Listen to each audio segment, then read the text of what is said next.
and you have to be retarded to play it.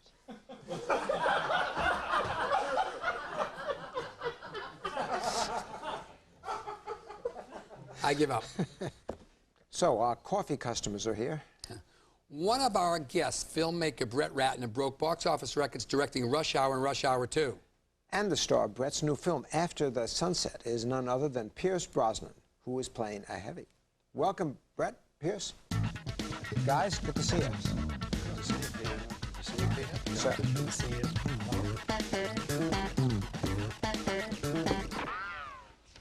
Brett, you just finished a stint in the Bahamas with Pierce and Selma Hayek and Woody Harrelson. How'd you handle that circus? These are three challenging characters. It was a scene of cosmic proportion, to say the least. I'd never worked with any of them, but I would happen to have met Pierce before. I was a big fan of Bond, and I got a surprise visit from Pierce one day. He said he was interested in having me do the next Bond film, except he said he has no say in who's the director. And I said, okay, so I went through the process with the Broccoli's, and unfortunately they didn't end up hiring me. So the irony of it and the great thing is that we ended up working together on this movie, which was a huge challenge for me because I had never done a caper film before.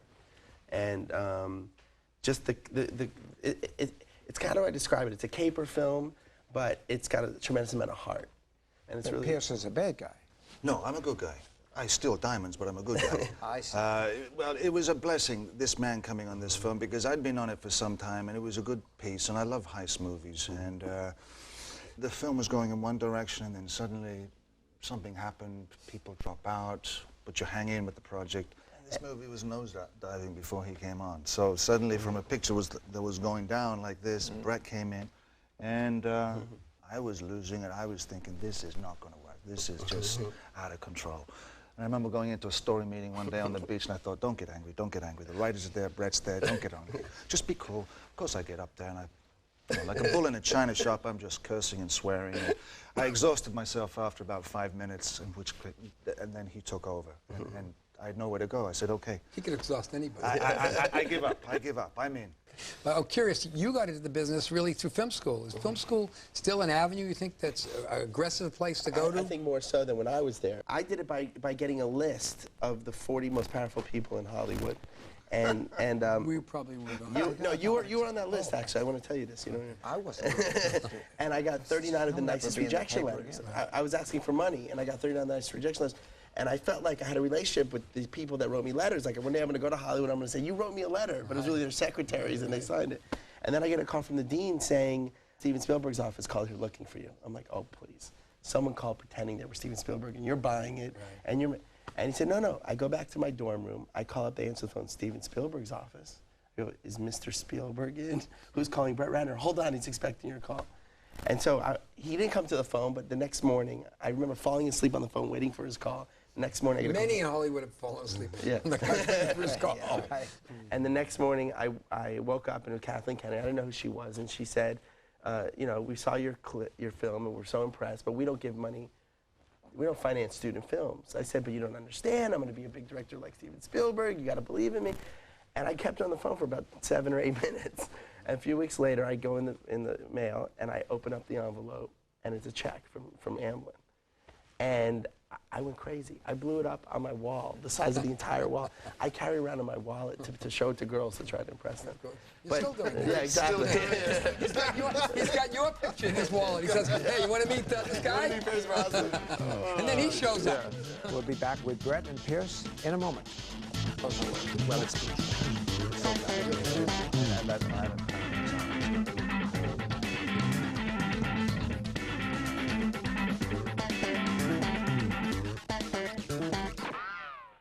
Sharks don't...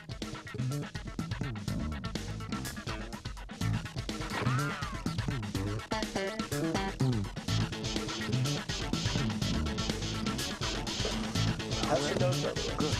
Yeah, I went to see Mr. Rush last week. That was very good. We're with Pierce and Brett. Welcome back. The idea of playing Bond, did you ever think of that when you were younger, when you saw Connery playing the role? No, never. I had no aspirations to be an actor when I was a young lad, but I did, when I saw the Bond movies, there was a certain seed sown of an appreciation for films.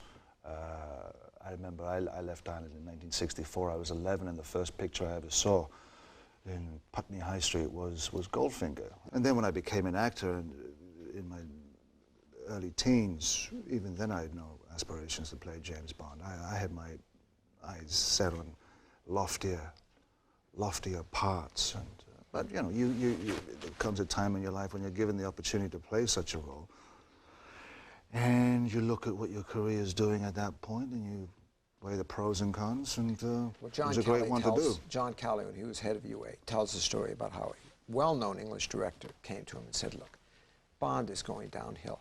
Here's the answer. James Bond is gay.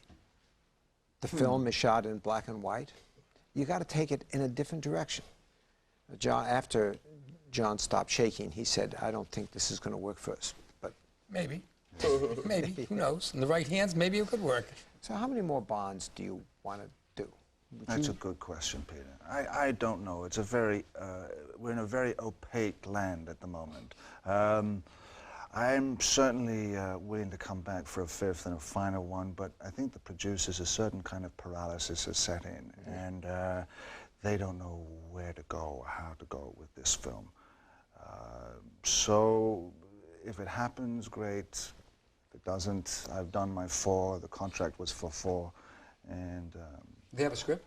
no, they have no script. They always go back and forth. There are always about 20 different scripts with 30 different writers, as I recall. Yeah. I mean, I think you know, we set a fine bar there with the last picture, and from what I can gather from Barbara and Michael, they don't know what to do. Well, I think one of the issues they're probably looking at is seeing the films that are out in the marketplace now that are so big in terms of effects, whether it's you know, Lord of the Rings and those kinds of films. They're saying, you know, how much do we put in to be competitive? Exactly. Or do we go back to character? Right. And keep I think it, you go back to the other direction. Yeah, I think you go back to character ultimately. Look at you know the Bond movie that I think I told you this, the one that I love, not necessarily the guy who played Bond, but the story, which is Her Majesty's Secret Service. Yeah. Because there was some, you know, I think he had lost his wife. He lost his wife. There was there was backstory. I got to know the man a little bit better than, you know, and going back to the old school way, instead of trying to compete with, you can't compete with Lord of the Rings. You can't compete with these movies. I would say go back to the basics and get a great villain and focus on the character of Bond and who he is, the man, who he is, what, you know. And Pierce enjoys doing idiosyncratic pictures. Yeah. I remember there's one extremely peculiar picture I saw you in about, was it called The Tailor from Panama? The Tailor of Panama. That was one of the most peculiar movies I've ever seen. I mean, I had the feeling, were you James Bond yet? Yeah, I was. Yeah, I'd already done three movies. Picture, I thought to myself, boy, he really wants to break out of that James Bond character, and that you did. Well, you know, you have John Borman, and I'm a huge fan of John Borman's work, and then you have John le Carré, whose kind of penmanship is pretty astute in these kind of spy dramas.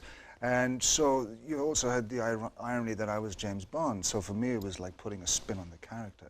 It was the darker side of Bond, it was the bad cousin of Bond, call it what you will. And that's what I really liked about the script. And but I don't know what happened to the movie. The studio didn't really give it the big push. You know, it's interesting. You dropped out of Superman, and this is James Bond. Yeah. You know, have you ever discussed what it's like to do a big franchise character? Because I know you were struggling with who to cast in Superman. Yeah.